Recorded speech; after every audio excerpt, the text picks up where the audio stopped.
अस्सलाम वालेकुम। कैसे हैं मेरे प्यारे रीडर्स? उम्मीद करती हूँ बिल्कुल खैरियत के साथ होंगे। तो जी मैं आ चुकी हूँ अगली किस्त के साथ और माफ़ी चाहती हूँ कि किस्त जो है वो आज कुछ लेट अपलोड हो रही है।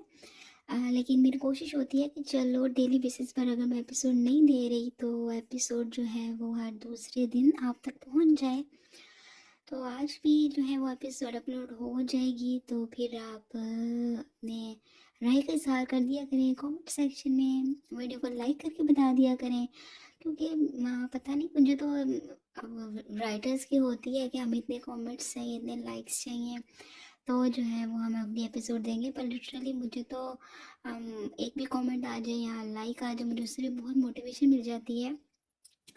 तो फिर मेरा दिल भी करता है कि चलो मैं अब अगली किस्त लिखती हूँ, दिमाग ज़्यादा चलने लग जाता है। तो फिर आपसे मैं ये गुजारिश करूँगी कि आप लोग कमेंट कर दिया करें, लाइक भी कर दिया करें। इससे ज़्यादा मुझे एनर्जी मिलेगी, मोटिवेशन मिलेगी और मैं जो है वो एपिसोड आप तक अच्छी ला सकूँगी, मज़ीद अच्छी लेकर आ जाया करूँगी, ये कह सकती हूँ मैं। और इसके अलावा जिन्होंने अभी तक वीडियो को जो है वो लाइक नहीं करते वो लाइक कर दिया करें। जिन्होंने अभी तक चैनल को सब्सक्राइब नहीं किया वो चैनल को सब्सक्राइब कर दिया करें।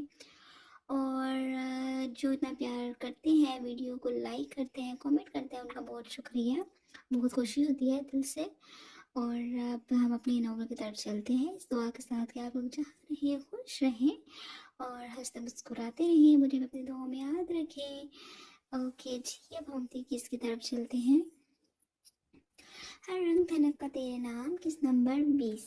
बड़ी हवेली में रात किस पहर सब बड़े अपने अपने रूम्स में सोने जा चुके थे, मगर शादी के फंक्शंस की थकावट के बावजूद भी इस वक्त सब कजन्स और यंग जनरेशन हाल में रौनक लगाए हुए थे। फारस स्पेस पर रौनक माहौल में सोफे पर टांग पे टांग जमाए हाथ की मुट्ठी अपने चेहरे के नीचे रखे बैठा था। इसकी फाहा को लेकर किसी से कोई बात नहीं हुई थी और ना ही अब इसका कोई इरादा था।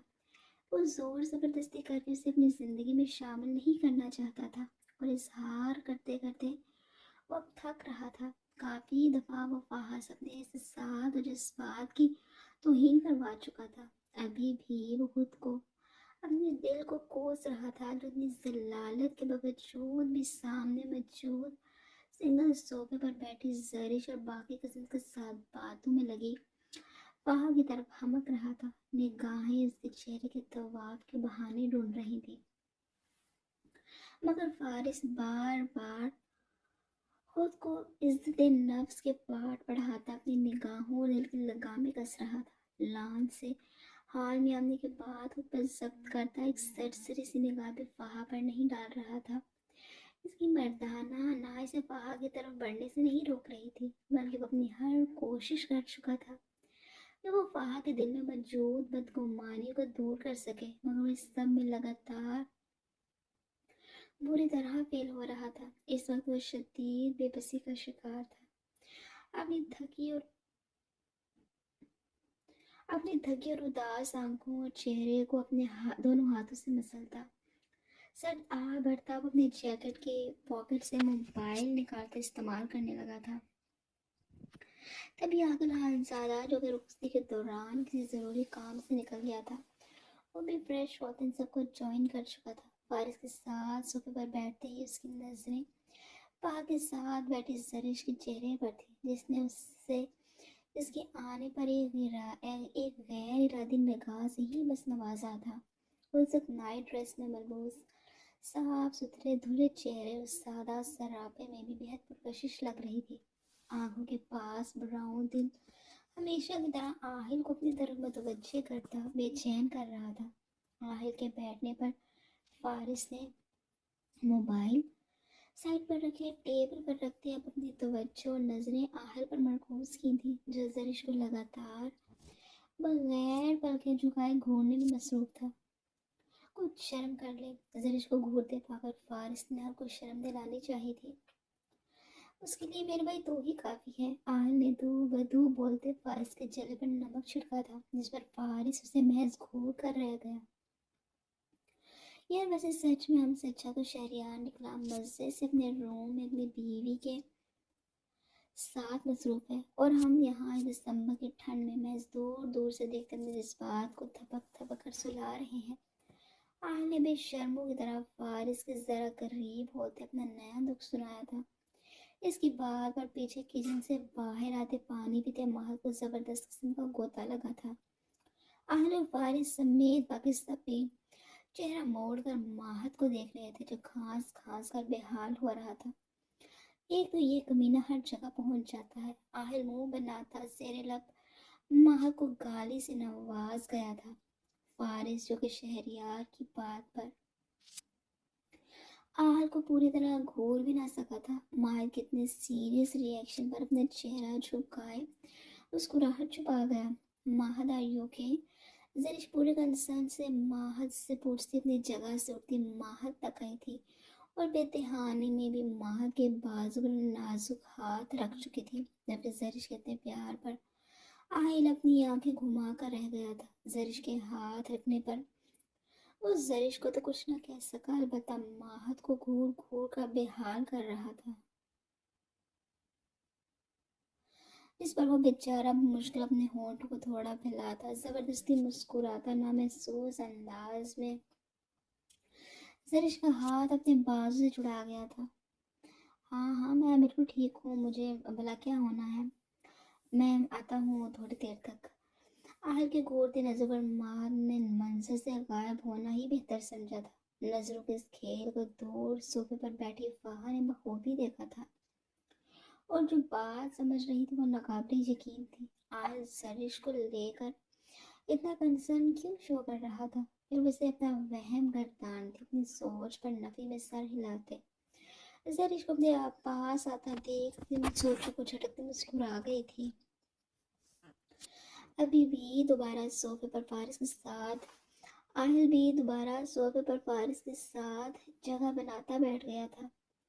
اچھا اب بات کچھ یوں ہے کہ میں اپنے روم میں جا رہا ہوں، تو زرش کو میرے روم میں کسی بہانے بھیجنے کی سوچ۔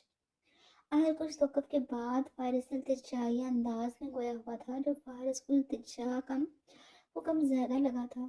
آہل کی فرمائش پر فارس اسے نکال کر دیکھنے لگا۔ کیا اب ایسے گھور کر کیا دیکھ رہے ہو؟ یار مہینہ ہونے والا ہے، مجھے منہ ہی نہیں لگا رہی۔ فارس کی اپنی اس لب گرو کی یہ حالت دیکھ کر ہنسی چھوٹ گئی۔ اچھا تو جا اپنے کمرے میں کوشش کرتا ہوں، مگر اپنی حد میں رہنا ہی سمجھ۔ آہل کی بیچاری شکل دیکھ فارس اس سے بولا، اور آہل میں تنبیہ کر گیا تھا۔ آہل کی طرف کے ساتھ ساتھ وہ زرش کی نزاکت سے بھی واقف تھا۔ نکاح کے بغیر کیا ہی حد پار ہوگی۔ خیر چلتا ہوں، تو بھیج اسے۔ وہ فارس کی بات پر بدمزہ ہوتا منہ بناتا بولا، اپنی جگہ سے اٹھتا اپنا موبائل وہی صوفے پر ڈالتا۔ وہاں سے 9:11 ہوا تھا۔ آہل کے جانے کے بعد فارس ابھی یہی سوچ رہا تھا کہ وہ کیا بہانہ کرے کہ صوفے پر موجود آہل کا موبائل دیکھ وہ سمجھ چکا تھا کہ اسسٹنٹ کمشنر صاحب اپنا کھیل کھیل کر جا چکے ہیں۔ اپنی مسکراہٹ روکتا صوفے سے اٹھا، لہجے میں حیرانگی سموئے زرش کو مخاطب کر گیا تھا۔ زرش بچے، آپ ایسا کریں کہ یہ موبائل آہل کو اس کے روم میں دیا ہو، وہ شاید یہی بھول گیا ہے۔ مجھے دراصل کسی کام سے ارجنٹ نکلنا ہے، ورنہ میں خود دے آتا۔ فارس کے پکارنے پر زرش کے ساتھ باقی سب بھی اس کی طرف متوجہ ہوئے تھے، مگر فارس نے سمیت وہاں کے کسی پر کوئی نگاہ نہیں ڈالی تھی، اور زرش کا موبائل پکڑا تھا۔ وہ فریش ہونے کے لیے اپنے روم میں چلا گیا تھا۔ زرش موبائل ہاتھ میں پکڑے شیشوں کا شکار تھی، مگر آہل کا غصہ وہ فارس لالا پر نہیں نکال سکتی تھی۔ ان کا تو کوئی قصور نہیں تھا، اس لیے وہ منہ بناتی مجبوراً موبائل ہاتھوں میں لیے آہل کے روم کی طرف بڑھ گئی تھی۔ موبائل وہ جان بوجھ کر فارس کے پاس چھوڑ آیا تھا، اور اب زرش کے آنے کا ویٹ کرتا وہ اپنے روم میں گھڑی میں لگے پینڈولم کی طرح چلتا، کبھی چہرے پر تو کبھی بالوں پر ہاتھ پھیرتے زرش کا انتظار کر رہا تھا۔ تب یہ روم کا دروازہ نوک ہوا تو اپنی خوشی پر مشکل چھپاتا اسپاٹ اور سنجیدہ منہ بناتا ڈریسنگ کے پاس کھڑا ہوتا، پہلے سے سلجھے بالوں میں برش کرتا خود کو مصروف ظاہر کرنے لگا تھا۔ اسی دوران وہ زرش کو روم میں آنے کی اجازت دی تھی۔ इजाज़त मिलने पर ज़रिश रूम में एंटर हुई तो नज़र सामने ड्रेसिंग टेबल के पास खड़े आहिल से टकराई थी। वो बगैर वक्त ज़ाया किए बस आहिल को उसका मोबाइल देकर यहाँ से जाना चाहती थी। उसका मूड हनूज आहिल की हरकतों की वजह से ऑफ था। आहिल लाला, ये आपका सेल फोन, आप शायद जल्दी में नीचे भूल आए थे। सादे अंदाज में इस रूम में आने की वजह बताने लगी थी, और अगर ये जान जाती थी किस तरह इसे आहिल और फारिस ने मिलकर इसे बेवकूफ़ बनाया है तो इसका मज़ीद गुस्सा सवा नेज़े पर पहुंच जाता। ओह अच्छा, मैं ये नीचे भूल आया था। मैं कब से रूम में तलाश करने में लगा हुआ था। Anyways thank you. शौक में कि थकी हुई एक्टिंग करता हुआ सरिश को शुक्रिया अदा करने लगा था। बिना कोई जवाब दिए मोबाइल आल को पकड़ाती सरिश रूम से जाने ही लगी थी कि आल की आवाज़ उससे कदम जकड़ लिए। जरिश प्लीज़ रुकना एक सेकंड के लिए। आहिल जरिश को रुकते देख अलमारी की तरफ बढ़ा था, जबकि जरिश अपनी जगह पर खड़ी दोनों बाजू सीने में बांधे आहिल को अलमारी की तरफ बढ़ता सवालिया नजरों से देख रही थी। आहिल जब वापस आया तो उसके हाथ में एक ज्वेलरी बॉक्स था। आहिल ने वो ज्वेलरी बॉक्स सरिश की तरफ बढ़ाया तो सरिश की सवालिया नजरें ब्लैक वेलवेट के ज्वेलरी बॉक्स से होते आहिल की तरफ उठी थी। वो उसे मुस्कुराती नरम गरम नजरों से देख रहा था, पर आहिल मुस्कुराता, फिर आहिल मुस्कुराता ज्वेलरी बॉक्स अपनी तरफ करता, उसकी गोल्डन हुक जरिश की सवालिया नजरों पर खोलता। इसका रुख फिर से जरिश की तरफ बढ़ चुका था। जरिश की खूबसूरत ब्राउन आंखें अंदर मौजूद नाजुक से डायमंड ब्रेसलेट को देखकर हैरान होते मजीद बड़ी हुई थी। ब्लैक और गोल्डन वेलवेट का बॉक्स और चौड़ाई में लंबाई की निस्बत कदरे कम था। इस खुले बॉक्स में मौजूद खूबसूरत नाजुक सा ब्रेसलेट, जिस पर छोटे छोटे डायमंड्स के साथ जरिश के नाम का पहला हर्फ जेड के बीड्स मौजूद जेड के बीड्स रूम में मौजूद मस्तूर लाइट में मजीद चमक रहे थे। जरिश मुंह और आंखें खोले हैरानगी से देख रही थी। क्या हुआ? अच्छा नहीं लगा गिफ्ट तुम्हें? आहिल ने जरिश को हैरान होते सवाल के अंदाज में पूछने के साथ साथ ही ज्वेलरी बॉक्स को अपनी तरफ घुमाता, बाजू को कदरे लंबा करता, बाज को घुमाता दूर से ब्रेसलेट को देखने लगा था। इसे तो ब्रेसलेट काफी पसंद आया था। ये नाजुक सा ब्रेसलेट देखते ही उसे जरिश की नाजुक सफेद और गुलाबी कलाइयाँ याद आई थी। क्या ये गिफ्ट मेरे लिए है? जरिश ने हैरान होते गिफ्ट के बाबत सवाल किया था। हाँ, मैंने तुमसे कहा था ना कि ये तुम्हारी 18वीं बर्थडे पर गिफ्ट नहीं दे सका, इसलिए मुझे इत्तफाकन ज्वेलरी शॉप से गुजरते ये तुम्हारे लिए बहुत अच्छा लगा। और उसने सरसरी लहजा बनाते जरिश को वजाहत दी थी, जब इसके बरक्स आहिल पूरा माल छानने और खज्जल खुआरी के बाद जरिश की शान के मुताबिक ये पसंद आया था। बट आहिल लाला, मैं इतने महंगे गिफ्ट नहीं लेती, जरिश ने बहाना बनाया था, जबकि हकीकत तो ये थी वो आहिल से गिफ्ट लेना तो बहुत दूर की बात है, वो बात तक नहीं करना चाहती थी। अरे छोड़ो महंगे सस्ते को, मैंने तुम्हारे लिए लिया है तो बस बात ख़त्म। हाँ, अगर पसंद नहीं आया तो कल मेरे साथ चलना, हम एक्सचेंज कर लेंगे। आज जरिश की बात को आई गई करता वो ने ब्रेसलेट ज्वेलरी बॉक्स से निकालते जरिश की कलाई थाम गया था। नहीं आहिल लाला, मुझे ये नहीं चाहिए। मैं ये नहीं ले सकती। जरिश ने फिर से एहतजाज किया, जिस पर उसको घूरते चुप करवा गया था। लाओ इधर हाथ करो, मैं पहना दूँ तुम्हें। आयल जरिश की नरम और नाजुक लाई जबरदस्ती पकड़ते खोया हुआ था, मगर जरिश की कलाई सामने करते उसकी नज़र ऑलरेडी इस कलाई में मौजूद ब्रेसलेट पर पड़ी थी। यानी मेरी बात ब्रेसलेट का जरिश की कलाई में होना नहीं, बल्कि इस ब्रेसलेट पर छोटे छोटे ये अल्फाबेट के शेप के बीड्स का होना था। आयल के माथे पर बालों का जाल बिखरा था, लेकिन जरिश अभी भी आयल के गर्म सख्त सुर और सफ़ेद हाथों से अपनी गुलाबी पड़ती कलाई छुड़वा रही थी। ओह, लगता है बुफा साई ने अपनी बेटी को पहले से ही ब्रेसलेट गिफ्ट किया हुआ है। نارمل انداز میں زرش کے بریسلٹ پر حرف اے کو عباس خانزادہ کے ساتھ منسوب کرتا پوچھ رہا تھا، مگر یہ بریسلٹ مجھے بابا سائن نے تو نہیں دیا، یہ تو مجھے آہد نے گفٹ کیا ہے۔ معصومیت کے ریکارڈ توڑتی وہ ساری بات کلیئر کرتی، اپنی شامت بلوا چکی تھی۔ کس نے دیا ہے ذرا پھر سے کہنا؟ اس کی کلائی کو اپنے سخت ہاتھ میں دبوچتے وہ زرش کو اپنے قریب کرتے درست لہجے میں گھرایا تھا۔ وہ تو آہد کے رویے کو اس کا بچپنا سمجھ رہا تھا۔ اپنی سخت قریب پکڑی زرش کی کلائی کو مڑوڑتا وہ زرش کی کمر کے ساتھ لگا گیا تھا، جس پر زرش کے سسکی کے ساتھ آنسو بھی نکلے تھے۔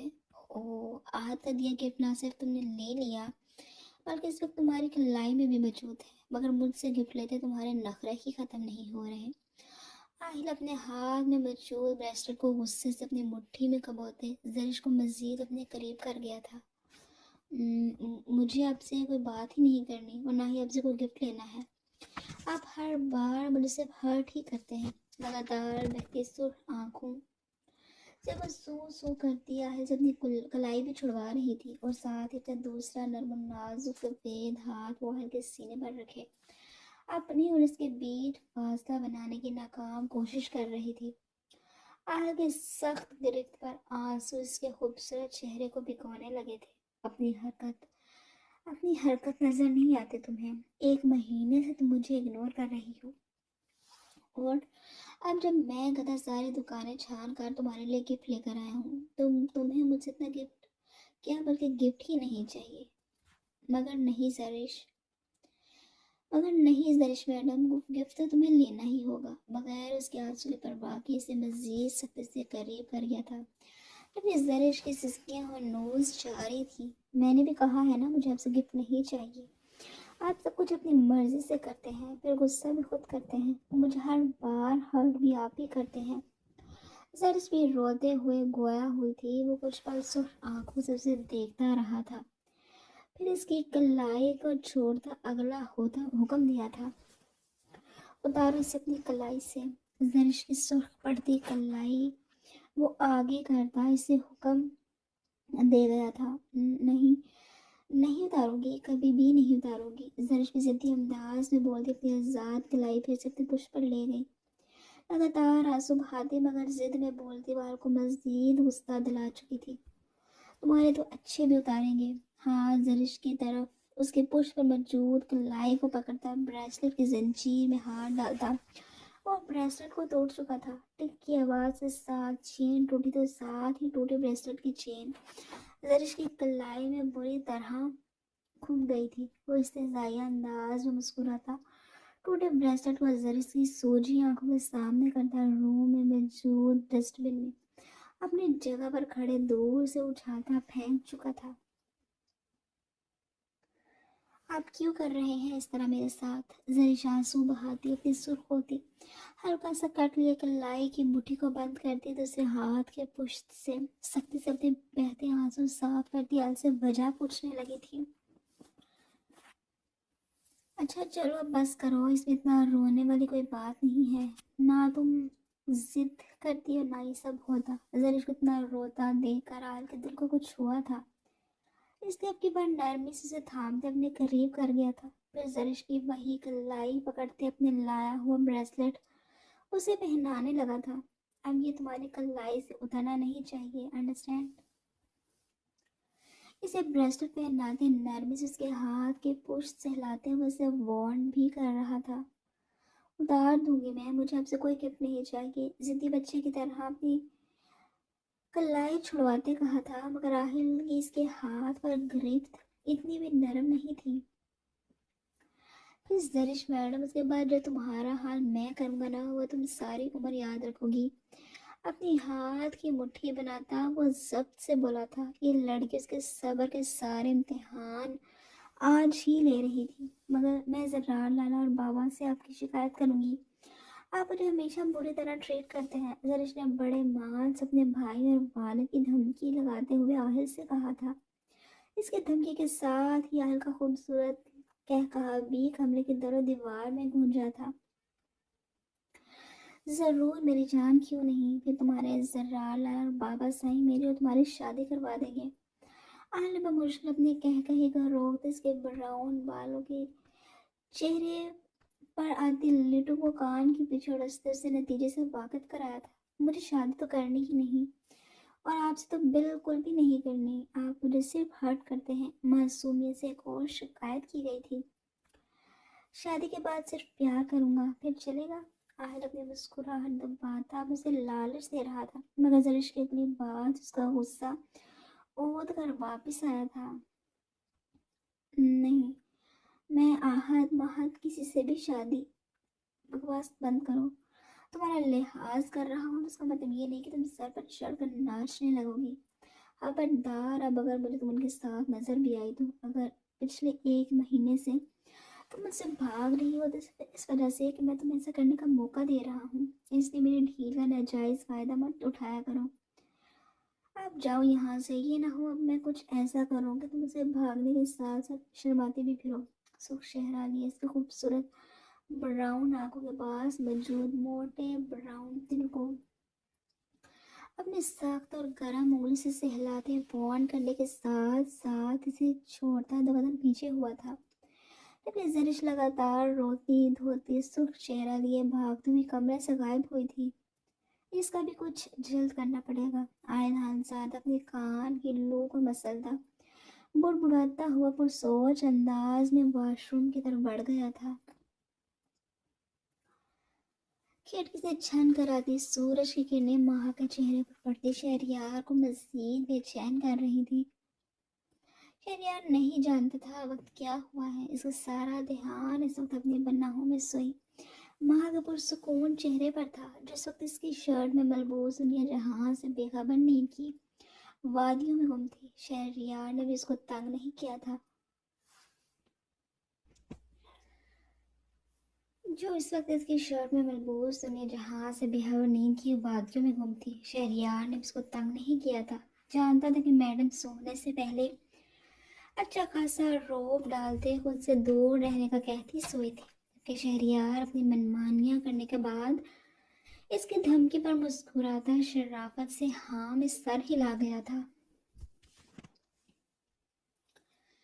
ابھی بھی ماہا کو دیکھتے رات کا ایک منظر اس کی نظر کے سامنے گھومتا اس کو پھر سے بہکا رہا تھا، مگر وہ مسکراتا سرشاری اور اطمینان سے دوبارہ اپنے سینے میں بھیجتا خود بھی سو گیا تھا۔ ماہ کی جب آنکھ کھلی تو خود کو شہریار کے حصار میں پا کر وہ چھنپ سی گئی تھی۔ رات کا منظر یاد کرتے چہرہ سرخ پڑا تھا، مگر ساتھ ہی فوزیہ بیگم رات کا ایک منظر اس کے سامنے آیا تو حیاس اس کا چہرہ سرخ پڑا تھا، مگر ساتھ ہی فوزیہ بیگم کی بات ذہن میں گونجی تو وہ عجیب سی کشمکش کا شکار ہو گئی تھی۔ پھر سامنے دیوار پر لگی گھڑی پر نظر پڑی تو چونکی تھی، اچھا خاصا وقت ہو چکا تھا۔ وہ جلدی جلدی شہریار کا خسار توڑتی بیڈ سے اٹھنے لگی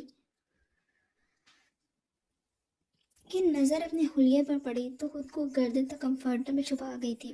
شہریار کی نیند بھی ماہ کے اچانک اس کے بازو کا خسار توڑنے پر کھلی تھی۔ نظریں سامنے بیڈ سے اٹھنے کے بعد توڑتی گردن تک کمفرٹر لیے خود کو چھپائے ہوئے ماہا پر پڑی تھی۔ گڈ مارننگ مائی بیوٹیفل وائف۔ شہریار کوہنیوں کے بل اٹھتا بیک گراؤنڈ کے ساتھ ٹیک لگا کر بیٹھنے کے ساتھ ماہ کو اپنی طرف کھینچ گیا تھا، اس کے سرخ پڑتے گال پر اپنا پرخدت لمس چھوڑ گیا تھا، جبکہ ماہ چہرہ جھکائے اپنی حالت کو دیکھتی خبر آتی شہریار سے نظریں نہیں ملا پا رہی تھی۔ کیا ہوا میری شیرنی، اتنے میں ہی بھیگی بلی بن گئی ہے کیا؟ شہریار مسکراہٹ روکتا ماہ کا چہرہ نرمی سے ٹھوری سے اوپر کرتا، اس کے خیال سے سرخ چہرے کو دیکھتا دوبارہ بہک رہا تھا، پھر اپنے دل کی آواز پر لبیک کہتا وہ ماہ کے چہرے پر دوبارہ جھکتا، رات والے موڈ میں آ چکا تھا جسے دیکھ ماہ بدک کر پیچھے ہوئی تھی۔ شہریار کے گھوڑنے پر وضاحت دینے لگی، وہ ٹائم شہریار، مجھے لگتا ہے اب ہمیں باہر جانا چاہیے، کافی دیر ہو چکی ہے۔ وہ وضاحت دیتی نظر جھکا گئی تھی، اس وقت شہریار کی نظروں میں دیکھنا اسے مشکل ترین لگ رہا تھا۔ मेरी जान अब आदत डाल लो देर से जाने की, क्योंकि मेरा तुम्हें बाहर जाने का कोई इरादा नहीं। अरे यार, माँ को दोबारा अपनी तरफ खींच दे, इसके गिर्द अपना हिसार खींच चुका था। शहरियार प्लीज़, मुझे फ्रेश होना है। एक और जवाब आया था, वो तो मुझे भी होना है। फिर क्या इरादे हैं? पानी के बेजा इस्तेमाल को रोका ना जाए, शरीर अंदाज में कहता। वो माँ के चेहरे पर झुका उसके 14 तबक रोशन कर चुका था, लेकिन वो बेचारी इसकी बात पर नजर उठा तक न सकी थी। शहरियार मजीद गुस्ताही करता कि इंटरकॉम बजा था। शहरियार मुंह बनाता माँ से दूर हुआ तो साथ इंटरकॉम को स्पीकर पर कर गया। शहरियार के दूर होने पर माँ शुक्र अदा करती फौरन से सीधी होती बैठी, फिर शहरियार के घूरने पर बेचारी स्टिल हुई थी। बस कर दे शहरी, बख्श दे वहाँ बेचारी की जान। रात से तो जैसे सांड को बर्दाश्त कर रही है, मगर हम भी इतनी बर्दाश्त नहीं है। भूख से जान निकल रही है, मगर दादा जान का हुक्म है कि तुम दोनों का इंतजार किया जाए। दूसरी तरफ आहल की झुंझुलाती आवाज गूंजी थी, जिनका नाश्ता दादा जान ने माँ और शहरियार के आने तक रोका था। आहल की बात पर शहरियार के होंठों पर माहा को देख मुस्कुराहट फैली थी, जबकि स्पीकर से उभरती आवाज पर माहा को कानों से अपने कानों से धुआं निकलता महसूस हुआ था। शहरयार भी माहा का माथा चूमता, इसका बाजू छोड़ते से जाने की इजाजत देता बेडग्राउंड से टेक लगा गया था। फिर स्पीकर से इंटरकॉम हटाते वो कान से लगा गया था और अब आहल को दो बदो जुमले कसने लगा था कि माहा इनकी इतनी खुली गुफ्तगू पर कान पर हाथ रखते ड्रेस लेकर वॉशरूम फ्रेश होने चली गई थी। जब तक माँ फ्रेश होकर आई, शहरियार भी उठता अपना बेड अच्छे से बना गया था। शहरियार को बेड बनाते देख माँ को शर्मिंदगी हुई थी। वो फौरन बेडशीट बिछाने के लिए आगे बढ़ी थी, जिसे महसूस करते शहरियार माँ को रोक गया था। इसके गीले बालों से तौलिया निकालता उसे अपने हिसार में लेते उसकी शर्मिंदगी को दूर करने लगा था। इसमें शर्मिंदा होने वाली तो कोई बात नहीं है माई लाइफ। मैं रोज ही उठ के अपना बेड बनाता हूँ और आज भी बना लिया है, तो तुम्हें शर्मिंदा होने की कोई ज़रूरत नहीं। बल्कि जब तक मैं फ्रेश होकर आता हूँ तुम अपनी तैयारी पूरी करो। ऑलरेडी अहल्ला मुझे काफ़ी बातें सुना चुकी हैं। इसकी शर्मिंदगी दूर करता उसे छोड़ता वॉशरूम में फ्रेश होने चला गया था। शहरियार फ्रेश होकर आया तो माँ हल्का फुल्का मेकअप मगर डार्क लिपस्टिक और ज्वेलरी पहने तैयार खड़ी थी। डार्क मैरून कलर के हल्के फुल्के काम वाले ड्रेस में बहुत खूबसूरत लग रही थी। लॉन्ग शर्ट और ट्राउजर में मलबूस नाजुक पाँव में खुस्सा पहने वो खूब धमक रही थी। शहरयार की मोहब्बत ने इसे मजीद निखार दिया था। बालों का ढीला जोड़ा किए, कुछ लेटे निकाले, दुपट्टा गले में डाले, डार्क मैरून लिपस्टिक लगाए, नजर लग जाने की हद तक हसीन लग रही थी। माँ का ये रूप शहरियार को फिर से पटरी से उतरने पर मजबूर कर रहा था। वो अपनी तैयारी करते करते बार बार डिस्टर्ब हो रहा था और अपनी डिस्टर्बेंस के साथ साथ वो माँ को भी अच्छा खासा डिस्टर्ब करता रहा था, जबकि माहा अब इससे आजिज आ गई थी। इससे पहले वह रूम से निकलती शहरियार ने माहा का हाथ पकड़ते से रोका था। फिर दूसरे हाथ से ड्रेसिंग के ड्रॉर से ज्वेलरी बॉक्स निकाला। ऑफर वेलवेट के ज्वेलरी बॉक्स को ड्रेसिंग टेबल पर रखते वो इसे खोल चुका था। फिर डायमंड का नाजुक से नेकलेस हाथ में लेते वो माँ का दुपट्टा एक साइड पर रख चुका था। नेकलेस की हुक खोलते उसे माँ की शफाफ गर्दन पर पहना गया। डायमंड का ये नाजुक सा नेकलेस माँ की नाजुक लंबी गर्दन पर खूब जच रहा था। बंद करते शहरियार ने माँ की गर्दन पर अपने होंठ का लम्स छोड़ा, जबकि माँ शहरियार के हाथों और सांसों का लम्स अपने गर्दन पर महसूस करते कांप से गई थी। जब शहरियार की नज़र ड्रेसिंग मिरर से उभरते अपने माँ के अक्स पर पड़ी तो वो बेख्तियार मुस्कुरा गया था। फिर माँ का हाथ थामते उसे अपने साथ लिए रूम से निकल गया था। तो जी, ये थी केस नंबर 20। उम्मीद करती हूँ आपको अच्छी लगी होगी, और अगर अच्छी लगी या बुरी लगी या जैसे भी लगे उसका इजहार कर दिया करें। और जो अभी तक वीडियो को चैनल को सब्सक्राइब नहीं किया वो चैनल को सब्सक्राइब कर दें। मुझे दें इजाज़त, मिलते हैं आप अगली किस्त में। खुदा हाफिज़।